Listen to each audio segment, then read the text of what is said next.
A passion for service excellence. 20 years with Walt Disney World, author, keynote speaker, magician, exactly. Overall Kind of. sage. Well, yes. Dennis Snow, Yeah. folks, I want you to meet our guest today, Dennis Snow, and he is a sage. He is a sage when it comes to helping organizations with customer service, employee development, and leadership.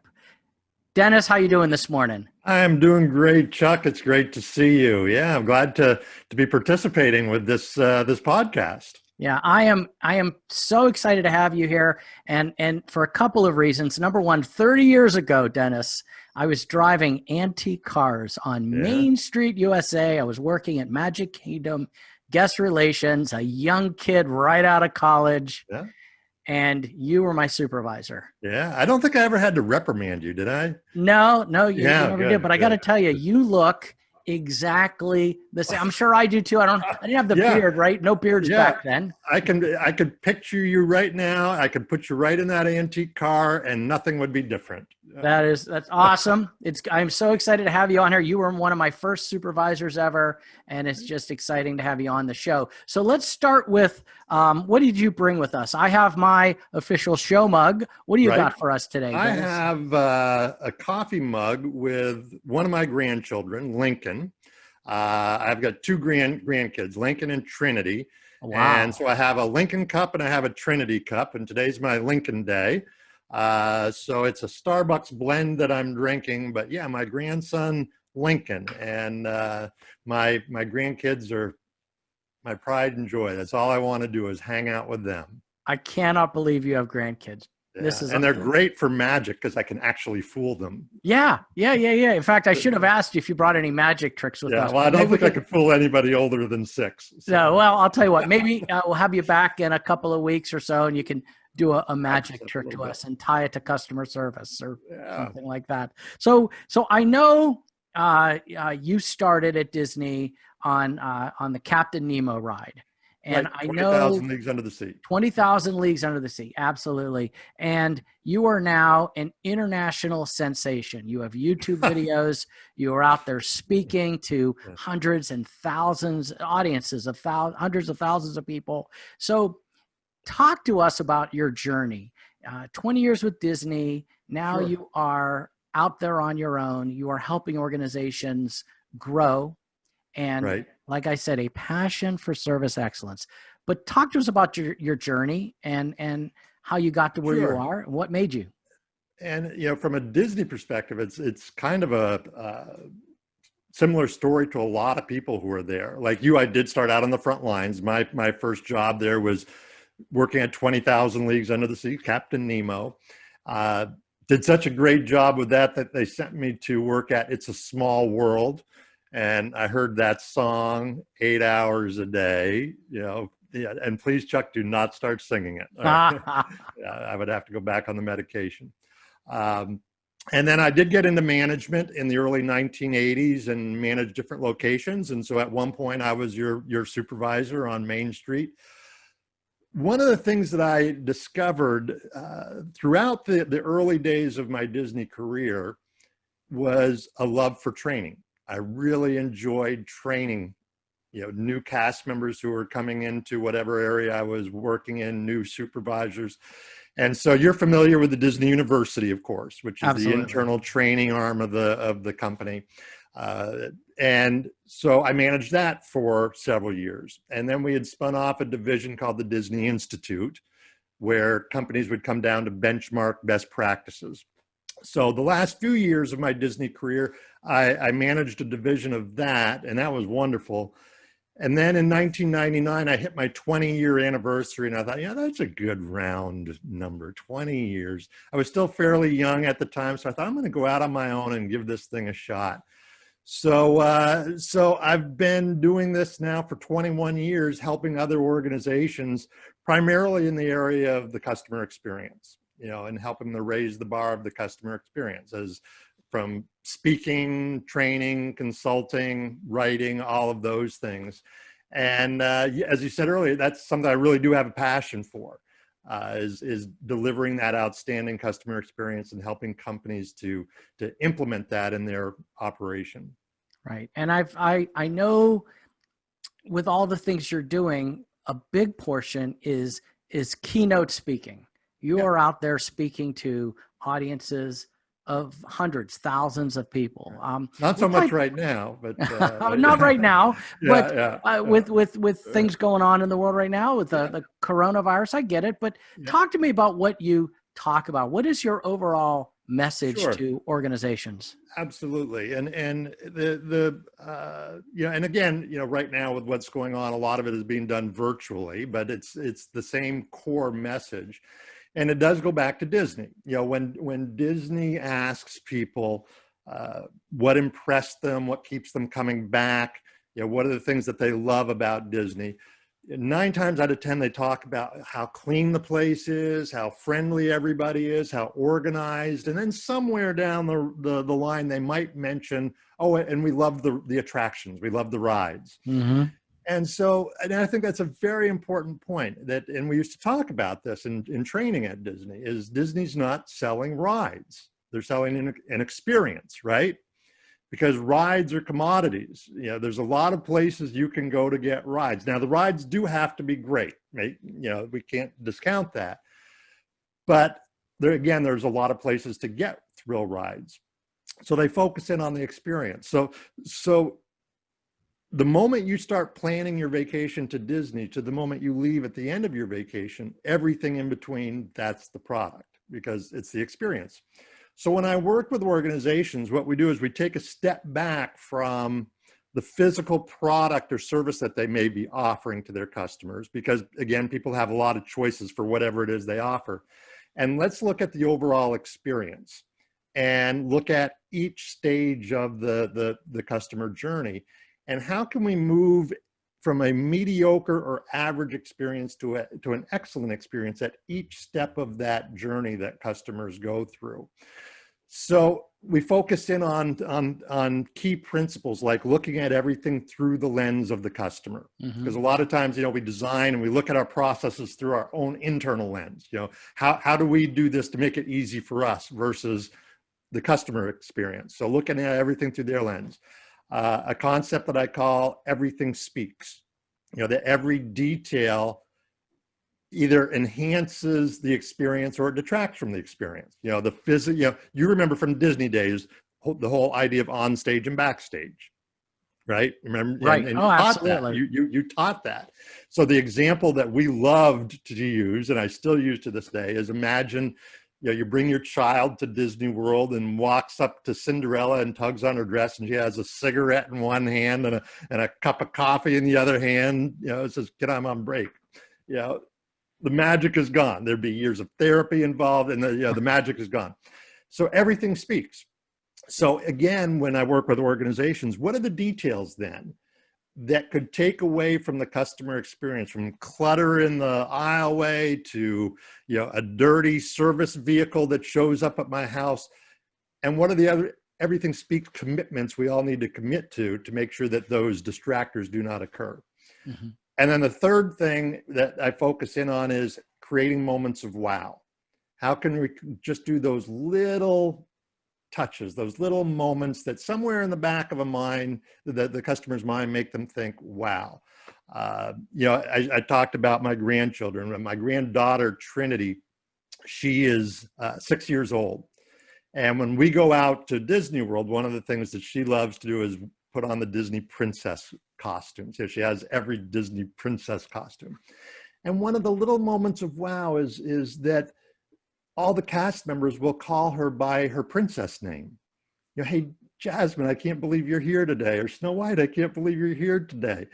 And it's those little moments. And so when you look at a business, whether it's a restaurant or a store, any business, it's those just being present for your customers. And what does that look like? What does that sound like?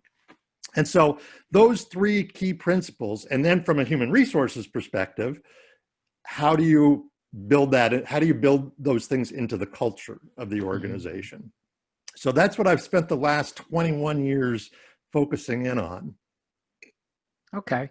So I like that. I like that concept of everything speaks. You know, so I went out. Disney World recently opened a couple weeks ago, Right. and I went out to Epcot. Just you had to make a reservation, right? Yeah. And I was so impressed with I actually wrote a blog post on this in regards to the training that folks took, right? And you're wearing Uh-huh. a mask. So Right. when you're wearing a mask, what do? How do you show guest service? Well, you smile through your eyes. Yeah, you're You know, right. you have overly exaggerated Yeah. body language and the voice inflections, correct? Yeah. So Yeah. how can a company teach, and I got to tell you, it was consistent, and there were other things there, Dennis, the messaging that was there Sure. from the moment I got out of the car to even walking around. You know, it was a total complete package, which Yeah. goes to your everything speaks. Yeah. But the employees were bought into it also. Yeah. So how do you get the employees to be so friendly, and how can a company teach their employees to be Sure. so friendly in this Yeah. environment? Well, and let me preface this by saying, and you know this from working out there, it's not perfect, right? They don't get it right every time at Disney. No company does get it right every time. But here's what I think makes it work in terms of getting the buy-in and addressing what you talked about. And this applies to any organization. And again, in the human resources world, these are critical concepts.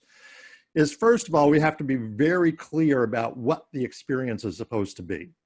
And Disney is very clear on what the guest experience is supposed to be. You know, it's supposed to be magical. It's supposed to be paying attention to every detail. It's about creating those little moments, those special moments, those magical moments. So they're very clear on what that experience is supposed to be.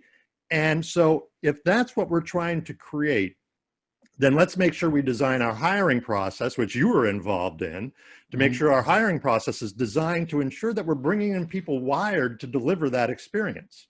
So the casting experience, which is a very carefully chosen word, casting, really is built to identify folks who will buy into what we're trying to create here.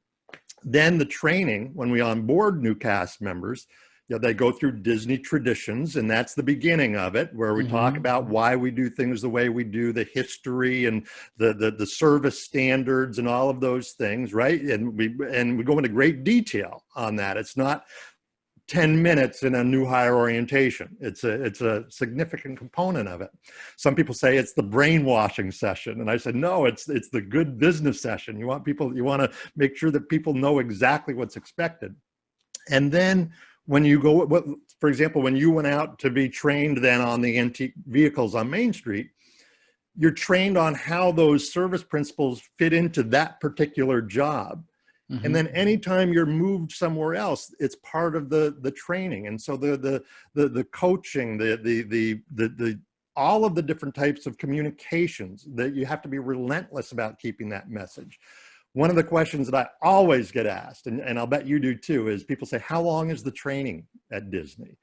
And I always say, well, from the moment you say, I think I want to work here, to the time you leave, you know, Mhm. everything in between is training, because you're surrounded by those messages.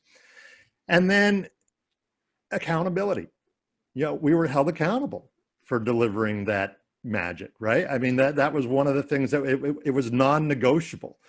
And I'm sure you remember, if you were walking through the park and you saw a piece of trash on the Right. ground, it was your job. It was non-negotiable. It was your job to go over and pick it up and throw it away. Right. And I'll bet you still do it in other places too. Right. When you There's stay that with your, temptation to always lean down. You know, it's funny. I wrote down um, peer pressure. It was yeah, almost like there was a lot of peer pressure, and I don't mean peer pressure in a bad way, but there was a culture surrounding. So it was funny. I worked at other places in high school and in college, and so I come right, down to work at Walt Disney World, and next thing you know is everyone is doing it, right? So So you're not the Yeah. person, you're not the only person bending over picking up trash. Right. And I know from your book, and we're going to get to your books in a minute, that Yeah. that the same thing happened to you, that you're walking through it. Everyone's picking up trash. So Yeah. you start to become, Including management, which including is management. Right, important. right, Yeah. right. So even the top echelons would do Yeah. these things, right? So Right. so there's a culture of that, Mhm. right? Would you say? Yeah, and that's what makes it work, and that takes time. I've worked with a lot of organizations that really what they're looking for is some sort of customer service pill that they could give to usually their frontline people, that Right. suddenly make them smile and they're friendly and responsive and all the things that we want to be. And and I know, and I mean, logically, we all know it doesn't work that way. Building a service culture takes time. It takes commitment, and it doesn't happen overnight. So you have to be committed in the long term to building that culture. We talked about management picking up trash. One of my all-time favorite photographs is from the late 1950s at Disneyland, and somebody captured a photo of Walt Disney picking up trash off the ground at Disneyland. And I try to imagine the new cast member at Disneyland being trained, and their trainer says it's important to pick up trash off the ground, and they turn around and there's Walt Disney picking up trash off the ground. I mean, training doesn't get any better than that. So you think about the culture, it's weaving it, but it all goes back to weaving what we want the customer experience to be, and having a clear definition of that, and then weaving it into all of those processes. That's how you build a culture over time. Right. And I remember from your book, it was Lessons from the Mouse, correct? It's your first book. I might just happen to have a copy of it right Of here. Oh, I do. course. Yeah, yeah. It was Whoa. just here. That was coincidental. It just I happened to like it. be here. Yeah, I yeah. like it. So Lessons from the Mouse, everybody. yeah. So you talk about just giving a pill. I remember a story that you wrote in that book. And yes, I did buy the book. I did read it. Actually, I listened to it. Folks, My if you want a grandkids, great thank you. book, if you like Dennis's voice, get the Audible version because it's him speaking, and it's great. But you talk about you were helping a company roll out a new customer service initiative, Mhm. and you kept trying to get in touch with the CEO Yeah, of the company, yeah, could not get in touch with him. So finally you're sitting, and I guess there's hundreds of people ready to hear about this new customer service yeah, initiative. The CEO walks in, and you finally get to meet him, I guess, and yeah. you introduce yourself, and you ask him how he's doing, and he says, and he's supposed to launch this new He's initiative. launching it. He's going to give the first speech of the day, then you're going to get up and train this. And he says, well, it would be better if I wasn't having to do things like this. Right, right, Right. So in other words, this is the big customer service initiative. He's the CEO, right. and he doesn't even want to be there. And you could tell from the presentation he did that he didn't want to be there. But at that moment, I knew this was a flavor of the month customer service program that they were putting in place. And most of us at some point in our career, we have lived through flavor of the month customer service programs. We know what it looks like. We know what it feels like. And, so we do a launch like that, and everybody sitting there is thinking, oh, here we go. This is going to be stuff. And then after that launch, they're all talking to each other. Our employees are talking to each other. They're just saying, wait it out. Wait it out. It'll go away, just like the other initiatives that we launched. And so I use the term enculturate, which isn't really a real word, but enculturate means it truly does weave through every aspect of the organization. And so senior management, from the CEO, everybody must be bought into it. And enculturating, again, takes commitment. It takes time. And again, from the human resources perspective, I think that that's the critical role that HR plays, is that big picture of what are we trying to create, and what are all of the moving parts that have to be orchestrated to bring it to life. And I think, again, going back to my Disney days, because that's really where I grew up, that's what I think they've done so well. And it wasn't rocket science. You know, you think about how they create that magic and the things that the cast members do. None of it was rocket science. Right. It was pretty straightforward stuff, but it permeated everything. And that's what I think made it work. Absolutely. So,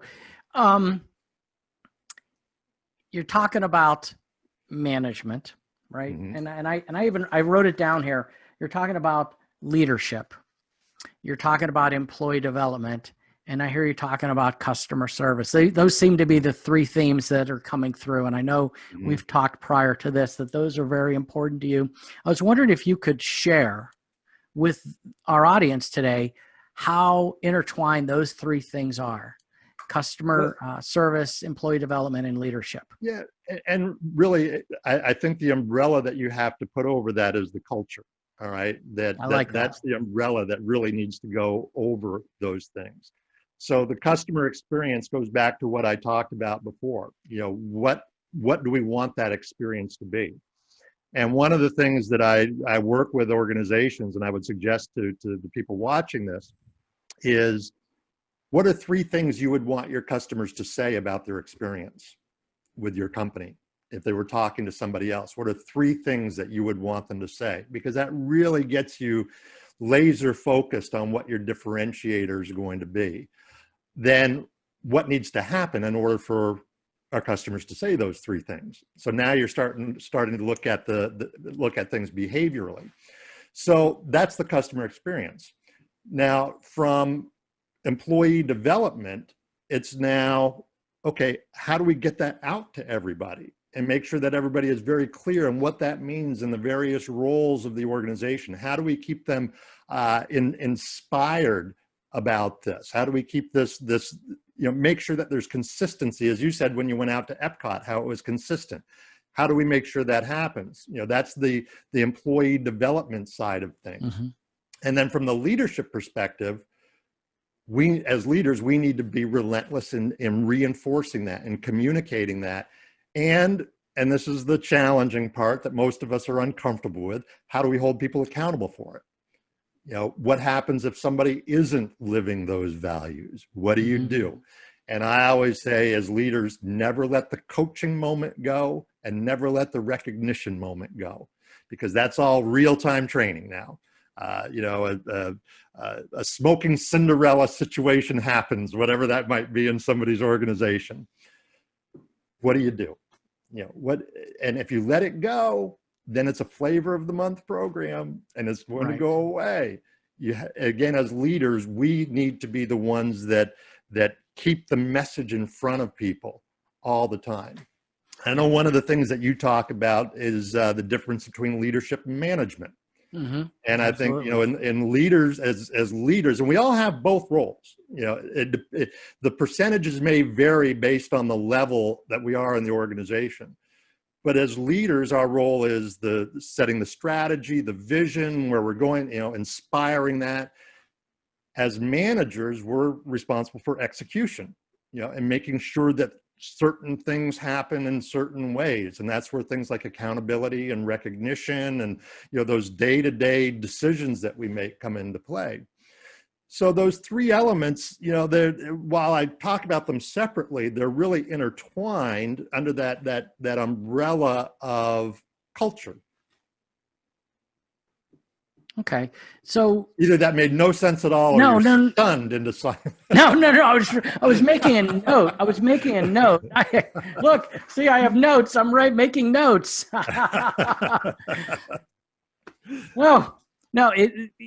I love that explanation. I love the umbrella of culture. Mm-hmm. I love that visual and how those three things pop up into that. So we've talked a lot about Disney, but mm-hmm. what other companies out there are pulling this off? What if you just had to throw some things out there? Well, there's certainly the legendary ones. Ritz-Carlton, Southwest Airlines, Nordstrom, the ones that we all hear about. But I love to focus in on some of the day-to-day smaller organizations. My dentist office, okay. they make you feel welcome from the moment you're setting your appointment to you walk in. They greet you by name. You know, everybody, first of all, is wonderful on the phone as you talk to them. When you walk in, they greet you by name. They seem as though they're really happy to see you. The hygienist talks you through what's going to happen, compliments me on how I'm taking care of my teeth, you know, which makes me feel very proud. I called my wife, Debbie, hey, you know, I'm doing a good job. Your teeth When the look good. dentist comes, what's Your teeth and look fantastic. and then they provide that farewell at the end where you feel like, okay, this has been a really good experience. I just gave you a bunch of money, but this has been a really good experience from start to finish. And so it's the scope changes depending on the size of the organization, but the basic principles are the same. You know, one of my favorite restaurants in Orlando, and I'm sure you've been there, is Seasons 52. Oh yes, right? Of course. And look at the look on your face right now. I mean, you know, and everybody looks the same way when you mention Seasons 52. The experience is consistently outstanding. The food is great, you know, it has to be, but from the moment you arrive to the moment you leave, they make you feel welcome. They make you feel valued. They're very attentive. And it's, again, the basics of focusing in on the customer experience. So again, as I said, the scope may change depending on the industry, depending on the size, but the fundamentals, they're the same. Yeah. So I just wonder why most companies, or a lot of companies, don't do that, because it seems as if, you know, a lot of people think, oh, it costs money, but a lot of this doesn't cost a lot of money, right? And I just wonder why most companies are not doing that. Maybe they need to meet you. Yeah. Buy my book. I think part of it is the commitment that it takes. I think, again, as I said earlier, sometimes people want a simple solution to things, and they don't realize the commitment that it really does take to make this happen. And it's not complicated, but it's certainly not easy. You have to look at it in the long term. And I think what happens with some organizations, and I've seen it happen, you know, many times, is you reach a point in an initiative where it feels like it's not working. You know, we're not getting the bang for the buck. We're not getting the results that we thought we were going to get right away. But that's part of any initiative, because you're still putting all the pieces in place. But you reach that stage where you feel like this isn't working. So many companies abandon it at that point. Well, that didn't work, so let's try something else. So they go back and they're starting from where you have to muscle your way through that moment in time where it feels like it's not working, and have faith in the approach that you're taking, and that this is the right thing to do in building this culture. Muscle your way through that to the point where you feel like, okay, it is starting to work. So that's a big part of it, I think, is people want the smile pill, and it just doesn't work that way. Right. And I've seen that out there. And of course there's detractors, and, you know, you're trying to fight the good fight, but you're right. If you keep the consistent approach and keep going and push past that, I think you'll have success. Look, we are actually coming down on our time, but I wanted you to just talk about the 2 books you wrote. And I've already mentioned Lessons from the Mouse, which you held up, which is a very quick, easy read, but you also wrote a book, Unleashing Excellence.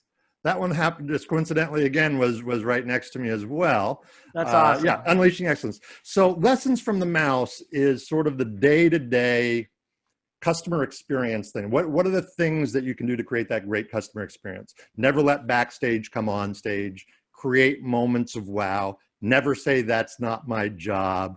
Everything speaks. You know, it's the sort of the day-to-day. How do you create a great customer experience? Unleashing Excellence is more of a strategy book, where it goes into how do you create the vision? You know, what are we trying to create as an organization? How do we hire people that are wired to deliver that? What does training look like from the beginning all the way through their career? What does it look like? What does it sound like? What are accountability mechanisms and so forth? So that's more of a strategy book. So that's the difference between the two. Both of them are still around that idea of the service culture. How do we Sure. build that service culture? I love it. I love it. Like I said, I've read the first book. I'll be reading the second book shortly. Dennis, how could folks get in touch with you to have you out there? And what would be the experience when they do? What is it that you could bring to an organization in regards to if they were to want to engage you for your services? Well, what's happening right now is we're doing a lot of virtual work in terms of whether it's being part of a company meeting, a launch that they're doing, a workshop. So we're doing a lot of virtual.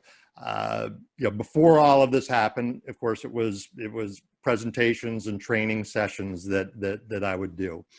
So we're communicating the same core message. We're just using a different format to do it. So the best way to get a hold of me, we use our website, which is www.snowassociates.com, www.snowassociates.com. We kind of use that as a hub for all of the offerings to put it in one place. But if you would like to talk to us, my phone, the phone number here in my office is we live in Orlando, Florida, and it's 407-294-1855. That's the phone number. We love to talk to people about what we do and how we can help out. And again, with the purpose of creating that loyalty driving customer experience. Awesome. So I will have in the show notes below there, I will have your website address and how folks can reach out to you. Dennis, I love having you here. I love interacting with you. I love reconnecting with you. Is there anything that I've missed? Any other message you want to get out there to the folks today? So I would say think about it this way in whatever business you're in. It's the difference between doing what we do with a task mentality and doing what we do with an experience mentality. Whoever your customers are, whether it's the external customer or somebody you're serving within the organization, it's, am I doing what I do with a task approach, which makes people feel processed, or am I doing what I do with an experience approach, which makes people feel valued? Mm-hmm. And I think that's the gap between those two. And the closer you get to that experience approach, the more loyal your customers and your employees are going to be. Yeah, and that experience, it's almost like magic, right? Yeah, like you're as a magician, and it's like, how did that happen? But and there's a lot going on behind the scenes. A lot going on behind the scenes. Dennis Snow, author, sage, keynote speaker, magician, and service excellence expert. We are happy and we're glad you came on the show today, folks. This is the HR and Leadership Spotlight Show. If you have a message to get out, give me a call. I'll have my information in the show notes below. The show today is sponsored by GetHRHelpNow.com. GetHRHelpNow.com. If you need any HR assistance, give us a call. We can help you out. Dennis Snow, thank you. Thanks, Chuck. You made it fun. All right. Awesome.